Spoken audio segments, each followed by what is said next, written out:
And in our top business story, business for brick and mortar retailers remains strong in the UAE, but e-commerce momentum is gaining pace. That's according to Dubai Chamber. In a report issued on Tuesday, the Chamber said e-commerce is expected to register double-digit growth in the medium term, though non-store retailing just accounts for 3% of total UAE retail sales.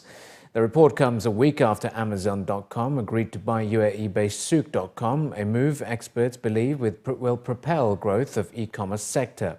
According to Dubai Chamber, the value of UAE's retail sector is estimated to reach $71 billion by 2021 from $56.6 billion by the end of 2016, growing at a compound annual growth rate of 4.9%.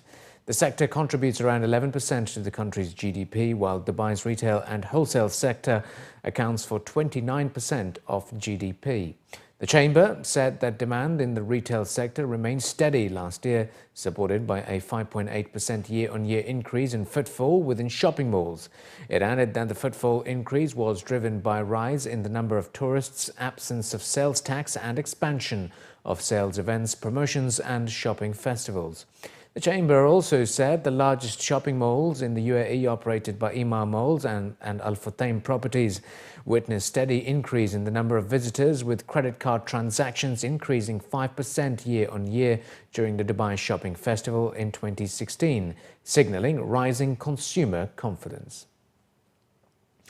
Moody's Investor Services has maintained its ratings of the National Bank of Abu Dhabi following the bank's merger with FGB on the expectation that the consumer banking business of the new combined entity, First Abu Dhabi Bank, will boost overall profitability. The credit rating agency affirmed the long and short-term foreign and local currency deposit and debt ratings of NBAD at AA3 P-1.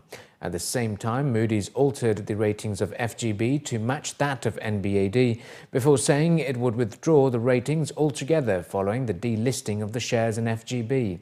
A London-based senior analyst at Moody's stated that the combination creates one of the largest banks in the GCC region, which will support organic growth opportunities and moderate NBAD's very high borrower concentrations.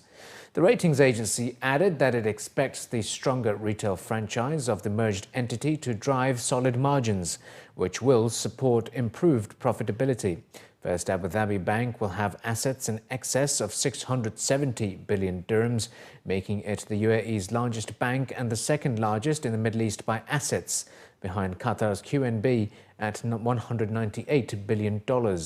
The rating agency said despite the affirmation and upgrades, the outlook on NBAD's long-term deposits and debt ratings was kept at negative, in line with the outlook for the AA2 long-term issuer rating of the UAE government. The Dubai financial market has distributed 12.4 billion dirhams in cash dividends for the fiscal year 2016 on behalf of 35 companies, a growth of 12.7%.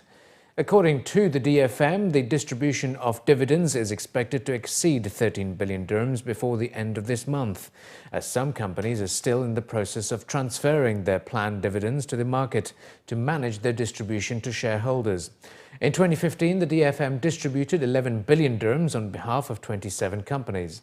The market announced that the cash dividends distributed to shareholders were made through approved electronic methods such as the iVestor card and direct bank transfers to investor accounts, in accordance with the decision of the Securities and Commodities Authority to stop the use of checks in the distribution of the dividends.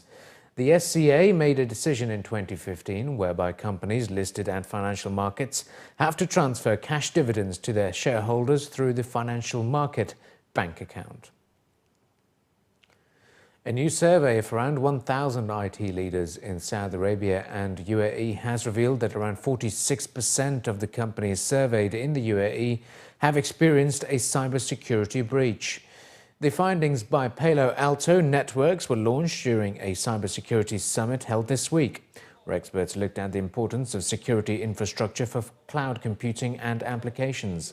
As per the results, around 56% of the companies surveyed had placed cybersecurity as the #1 priority. In terms of the UAE companies specifically, the report added that 70% of the firms have around 1 to 10 cloud-based applications and only 16% stating that they are yet to deploy cloud computing solutions. Around 50% of the companies had stated that firewall and password protection were among the top security systems they have deployed for their network. According to the spokespeople from Pan Alto Networks, companies should focus on a prevention-focused, natively engineered security platform, which provides visibility and control to overcome unknown threats. It was added that securing the data is solely a responsibility of the company, and they should not rely on the cloud service provider. We've seen that 43% of the customers in the GCC have seen similar results, where 29% of them believe that they have seen a security incident on their network and have been able successfully to identify it, and 14% believe that there has been a security incident on their network, but they have not been able to identify it fully, and they're working on identifying it. Our recommendations would be to adopt a technology, a platform that allows you to extend your policies, your security from your physical and virtual on-premises environments all the way to your cloud to automate your response in case of an attack.